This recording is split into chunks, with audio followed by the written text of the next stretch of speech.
हजुर नमस्ते नमस्ते हजुर सबै दर्शकलाई नमस्ते। म एउटा बाध्य भएँ एउटा भिडियो बनाउनु है। अहिले जो हामीले 46 सालदेखि लिएर 2082सम्म हामीले जो दुःख भोगेका थियौँ त्यसको परिणाम हामीले नयाँ दल नयाँ पार्टी राजसभा भनेर हामी लाग्यौँ, त्यो पक्का हो। अनि 60देखि 80 लाख इन्डियामा बस्ने मान्छे जो नेपालमा विस्थापित कसरी भए भन्ने कुरा पनि थाहा छैन। जो लघुवित्त सहकारी यो अनि तपाईँको मिटर ब्याजे अनि सम्पूर्ण जनजीविका नभएर इन्डियामा आए। अनि एउटा राजसभाको सरकार नयाँ आयो भन्ने आशा पलायो, किनभने विदेशी स्वदेश बस्ने भन्दा विदेश बस्ने मान्छेको धेरै योगदान छ यो चुनाव द्वितीय बहुमत ल्याउन लागि। किनभने प्रत्येक घरमा फोन गरेको थियो, प्रचारभन्दा ज्यादा विदेशी मान्छेले प्रचार गरिरहेको थियो यसको, होइन।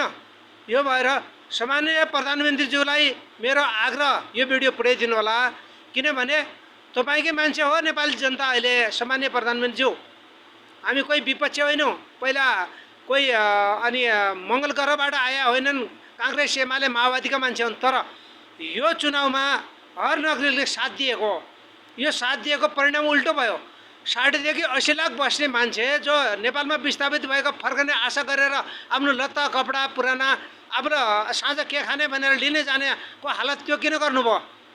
त्यो अन्याय भयो। गरिबको बारेमा सोच्नुहोस्, धनले हाल्नुहोस्। तपाईँ गृहमन्त्री बदल्नुहोस्, कोही पनि बदल्नुहोस्, 180 101 बुद्धिजीवी छन् हाम्रो पार्टीमा, त्यो समस्या छैन। यो कुराको शीघ्रै आग्रह छ। नेपाली आम जनताको अनि अधिकारको कुरा हो र त्यही अनुसार मैले आवाज उठाओ।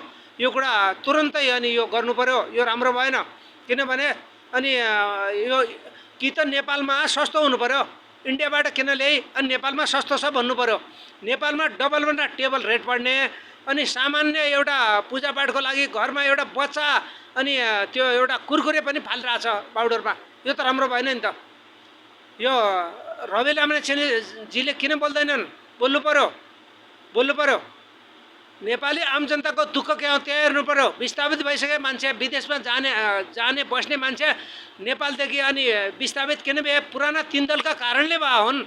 अहिले तपाईँको आशा पनि निराशामा अहिले 1 महिनाभित्र हुने हो भने हामीले कहाँ जाने के गर्ने? यो कुराको अनिवार्य अनि कुरा बुझ्नु पर्यो।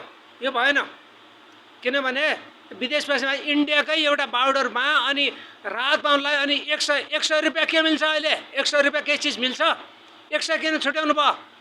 100 केही मिल्छ? एक कच्छा मिल्छ? 100 एक पाउ चिनी मिल्छ? के मिल्छ? 100 केही मिल्दैन हजुर। यस कारणले अनि आम नेपाली जनताले बरु यो गर्नु, ट्रक लिने कोन शोषक जो इन्डियाबाट कन्ट्याक्ट गरेर जो नेपालमा व्यापार गर्छन् तिनको विरुद्धमा जानुहोस्। जो आम नेपाली जनता झोलाउन आले लिन्छ, झोला पनि त्यहाँ अनि तपाईँले अनि सशस्त्र अनि प्रहरी बललाई लगाएर त्यहाँ झोला अनि केचप गर्नुभएको छ, त्यो राम्रो कुरा भएन। यो कुराको अन्त्य हुनु पर्यो।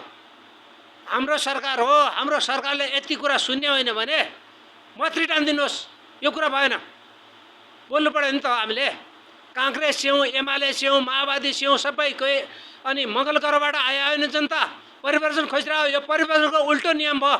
सर्वहारा भई मान्छे लघुवित्त पीडित सहकारी पीडित संसारका पीडितहरूलाई अझै पीडा दिनुहुन्छ। अनि ठुलाबाट हेर्नु, डेटल हेर्नुहोस्, कुन मान्छे कुन हिसाबले अनि बेच पलान भएको छ यसको बारेमा बुझ्नु भएको छ। यो कुरा हेर्नुहोस्, अनि बाँकी त्यसै हुँदैन। यो कुराको छिट्टै अनि हुनु पर्यो। मैले मनमा लागेको कुरा मैले बोलेँ। नमस्कार हजुर।